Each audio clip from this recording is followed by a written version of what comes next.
Today I'm going to read Frozen 2. Frozen 2, updated by Bill Scallon, illustrated by the Disney Storybook Art Team. King Agnar of Arendelle loved telling his daughters Elsa and Anna stories of long ago. One night, he told them about the Norse soldier, a people who lived in harmony with the spirits of nature. The story left Anna and Elsa with many questions, but it was late, so their mother, Queen Iduna, lulled them to sleep with a lullaby. She sang of a river called Ottaholland, which held all the answers to the past. Elsa wondered if Ottaholland knew why she had magical power. Someone should really try to find it, she said before dozing off. Many years and adventures later, Arendelle was flourishing. Elsa was the new ruler, and she and Anna surrounded themselves with a friendly group, composed of a snowman, a reindeer, and a mountain man. They called family. One evening, they were all playing charades. Olaf and Kristoff made a great team. Teapot Unicorn. Kristoff guessed correctly every time Olaf rearranged himself into a new shape. It was Elsa and Anna's turn. As Elsa stood before the group, she heard a haunting melody sung by a voice that no one else seemed to hear. It took her focus off the game. When the round was over, Elsa was abruptly excused herself, saying she was tired. Anna knew her sister wasn't just tired. She opened the door to Elsa's room and saw that she had wrapped herself in her mother's scarf. "You know that something's wrong," said Anna. "What is it?" Elsa wanted to tell Anna about the voice, but decided against it. Instead, she said that she was worried about messing things up. "You are doing great," Anna answered her. Elsa smiled. "What would I do without you?" she asked. "You'll always have me," replied Anna. Later that night, the voice woke Elsa louder and more insistent than before. She followed it to the fjord. She needed to know more about it. Elsa began to sing along with the voice's call. As she did, she felt her magic getting stronger. The voice encouraged her to use her powers in new ways. Elsa found she could put moisture out of the air and create wonderful fleeting images of snow. "How can this be happening?" she thought. Then Elsa felt the voice pull away from her. She reached for it and shook wave of magic blast from her every direction. The moisture in the air froze into crystals that dotted sky as far as she could see. Suddenly, an explosion of light came from the north. The shock wave woke Anna when she saw that Elsa was not in her bedroom. She raced for the castle doors. Just as she stumbled into the country yard, the frozen crystals fell from the sky. The sound of crashing ice crystals brought the villagers out of their homes as well. All around them, lanterns suddenly flickered out and the water in the fountains began to dry up. The sisters found each other, and it was clear to them that something was very wrong. The ground shook and the wind blew, the villagers pushing everyone toward the cliff. After they were all safe, Elsa told her sister about the voice. "A voice?" asked Anna. "What kind of voice? What did it say?" Elsa revealed that the voice hadn't said anything. It had simply shown her the enchanted forest. She knew that she needed to travel there. Not without us, you don't, Anna said. The ground rumbled again, but this time it was the mountain trolls rolling through the pass. Grandpappy went straight to Elsa. Much about the past is not what it seems, Pappy said. When one can see no future, all one can do is the next right thing. Elsa had to find the voice, and this time, Anna, I'm not afraid, she said. Grandpappy told Anna she would take care of the villagers, but she needed to watch over Elsa. I won't let anything happen to her, Anna promised. At dawn, Elsa, Anna, Olaf, Kristoff, and Sven left Arendelle, headed due north. They traveled day and night. Their mission was too important, the stakes too high to stop for rest. Olaf tried to lighten the mood. Who's in trivia? He asked, but he didn't wait for a response. I am, okay. The snowman kept up a never-ending chatter revealing fun facts he had discovered since learning to read. Did you know that water is memory? Olaf said. Did you know men are 6 times more likely to be struck by lightning? Sorry, Kristoff. As they went over a small hill, Elsa heard the voice again. She asked Kristoff to stop the wagon. Straight ahead, the sun revealed their enchanted forest, surrounded in a heavy mist. Elsa raced across the plain with Anna right behind her. But they stopped before reaching the mist. We do this together, okay? Anna said. Together, Elsa replied. At once, the mist began to part. Kristoff, Olaf, and Sven hurried to join Anna and Elsa. The group started as 4 giant stone columns were revealed. The friends moved slowly toward the monoliths, but they were inside the mist. It was closed around them. They were trapped. They didn't have time to be concerned as the mist began to push the friends into the unknown.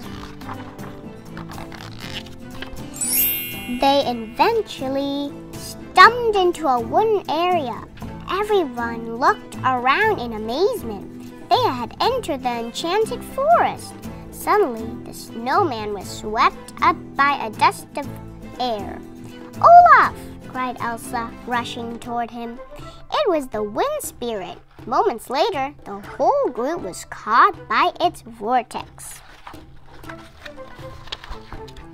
Elsa sent a blast of magic that pushed everyone out of the whirlwind, except her. She filled the vortex with a sunny stream of snow and slowed its spinning. It was though her arms open and snow flew everywhere. Elsa was free, and she was surrounded by ice sculptures depicting beautiful moments frozen in time. What's that thing you say, Olaf? Anna said. Water is memory, he said. As Anna and Elsa walked among the sculptures, with one particular caught in their attention. It showed their father as a teenager. He was being rescued by a girl who wore a scarf. That was just like their mothers.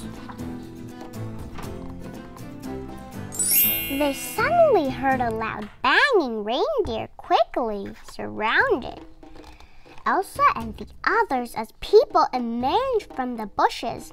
They were the Nosolda. Anna grabbed an ice sword from one of the sculptures. Lower your weapon, said a Nosolda woman named Honeymaren. Seconds later, soldiers from Arendelle in faded and tattered uniforms appeared.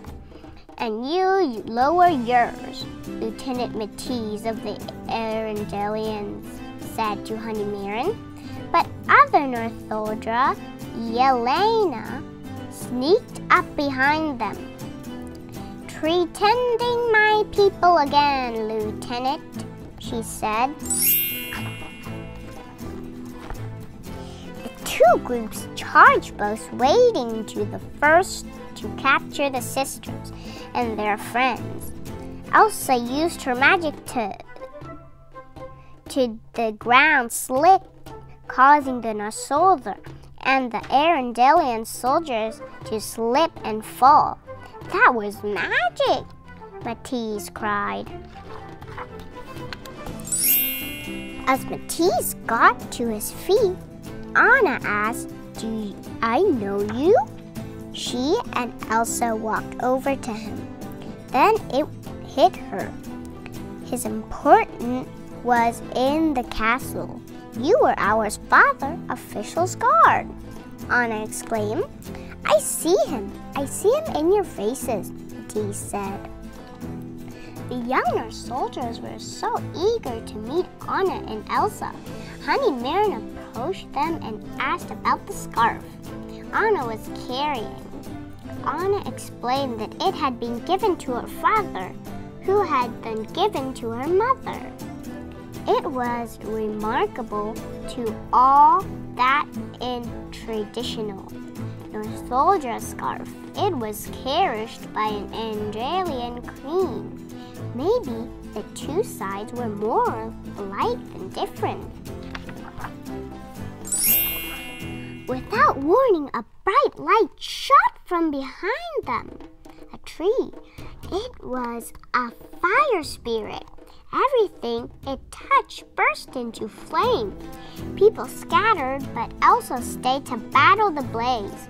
With her magic, the North soldier reindeer panicked and ran. Kristoff jumped into spin and looked all after them. Elsa spotted a tiny fire spirit as a salamander under a rocky overhang. Elsa held out her hand and the spirit consciously climbed onto it. She smiled and sprinkled the salamander with snowflakes. All of a sudden, Elsa heard the voice, and so did the fire spirit. The two of them turned toward its calling. "We have to go north," Elsa said. It was time to move on. Elsa started walking, even though Kristoff and Sven were away from the camp. Anna and Olaf knew they had to leave immediately with Elsa. It felt as if they had been walking for hours when a distressing light came into view. The wreckage of an Arendelian ship. When they got closer, Elsa and Anna realized it was their parents' ship. Inside, Anna found a map. To Holland, the river from their mother's lullaby was clearing marked on it. Elsa was devastated. "This was my fault. They were looking for answers about me." "Hey, you are not responsible for their choices," said Anna. Elsa let the sink in. She knew Anna was right, but she also knew that the next part of the journey would be the most dangerous. She had to go alone. If anything happened to Anna, she wouldn't be able to bear it. She conjured up an ice boat beneath Anna and Olaf and sent them down in a dry riverbed. Anna reached for anything to stop their boat, but they slipped into a quickly flowing river that took them farther from Elsa. As their ice boat continued downstream, Anna spotted Earth Giants sleeping along the shore. The giants stared as Anna and Olaf drifted silently by. As perilous as the moment was, Anna couldn't help wondering what dangers Elsa was facing.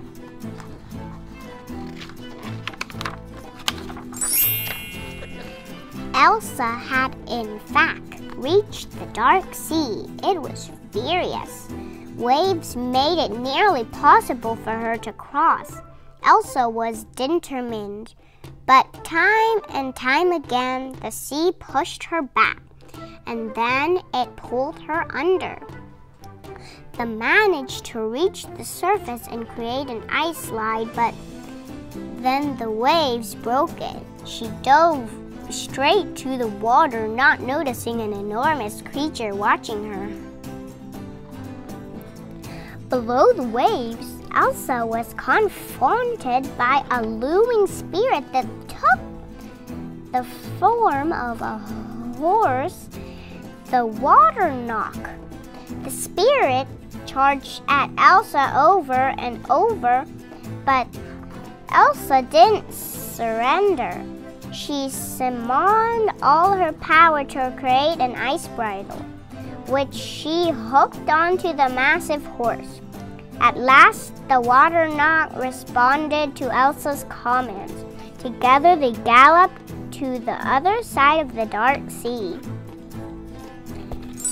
Elsa had reached Holland, and the voice had been calling to her.